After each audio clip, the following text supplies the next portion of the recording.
Hello there. Welcome back to our weekly journal club.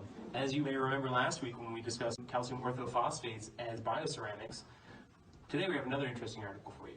So today we're moving on to the CREDENCE trial that was conducted in April of 2019.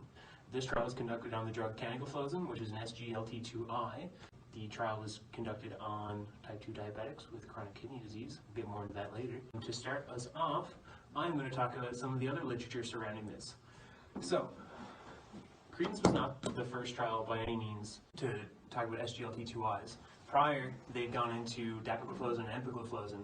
And an interesting difference between those trials and this one is that the other aforementioned trials, EMPA-REG, Outcome, and DECLARE, had no great outcomes, whereas CREDENCE differs from that greatly in that it kind of blew them out of the water. So, we're going to move on to some information about the study as given by Taylor. Okay, so I'm going to go through the PICO. So the patients in this study were all at least 30 years old with type 2 diabetes and a glycerated hemoglobin level of 6.5 to 12%. They were also required to have GFR of 32 but less than 90 mils per minute per 1.73 meters squared and a urinary albumin to creatinine ratio of greater than 300 to 5,000, with albumin measured in milligrams and creatinine in grams. All the patients were required to be receiving a stable dose of an ACE inhibitor or an ARB for at least 4 weeks before randomization. A stable dose was considered to be either the maximum labeled dose or a dose not associated with unacceptable side effects.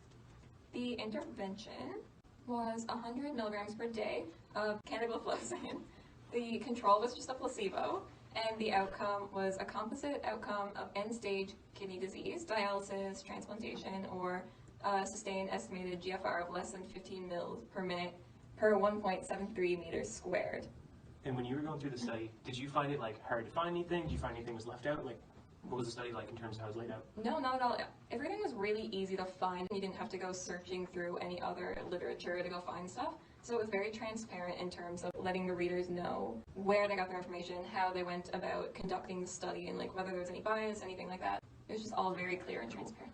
So now we've got an idea of how the study was laid out and how it was intended to be done. Now Aaron is going to tell us some stuff about what actually happened in the study.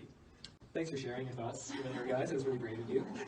The results for this trial were actually really good. So there was a 30% relative risk reduction with the primary outcome, which was the renal outcomes that Taylor had discussed. And that result was an 18% absolute risk reduction, which is great to hear. And it was actually so good that the trial was stopped early. So they set out some pre-set criteria before the trial that if this criteria was met at the halfway point, then the trial would be stopped because they could tell already that it was good enough. They didn't want to hurt anyone in the control trial. Sure. So actually in July of 2018, they met this preset criteria with their checkups. So they decided to stop it earlier. Now here we are now, so we have the results earlier than expected, but we know that it works really well. Yeah, so really good trial. There is some incidents of where you think bias might come into it. I had the opportunity to go to a dinner sponsored by the trial sponsor Janssen in June with my preceptor, and they took us to Basho and I had filet mignon for free, and they told us all about the study and how great it was, and they had a doctor in from Toronto who's a cardiac surgeon, and he's been recognized as receiving grants and money from many different pharmaceutical companies, so that might play into things a bit. However, outside of my own anecdotal experience, it seems pretty fine. In terms of other issues with the study, SGLT2Is caused an initial dip in GFR, so some people critique that, but if you look at the graphs in the study, you can see that the preservation of GFR actually exceeds the initial reduction, still shows a benefit when compared to the placebo, which continues to decline. And one issue is that not everyone was on a statin, so it's not perfectly controlled in that regard. Anyhow, that's what I had to say. And Nick, who's this going to work for? Basically, when we look at it, we want to keep in mind the population that we're focusing on. So this includes men and women 30 years older with type 2 diabetes. Based on their hemoglobin A1C levels, their estimated GFR, their urinary albumin creatinine ratio, and for women post-menopausal where they're surgically sterile or they're heterosexually active and are using a highly effective method of birth control. In addition to this, women who are childbearing age must have a negative urine pregnancy test at baseline. Overall, it's pretty good. It was a triple blind and RCT, so really specific in terms of what population we're targeting. Yeah, and they gave a bunch of exclusion and inclusion criteria. There's a lot of people who weren't in the trial because of all these little things that they included, but their target population was people with CKD or albuminuria with T2DN. So there's a lot of inclusion or exclusion criteria, but I think it's used to good effect to get at the population that they're trying to describe.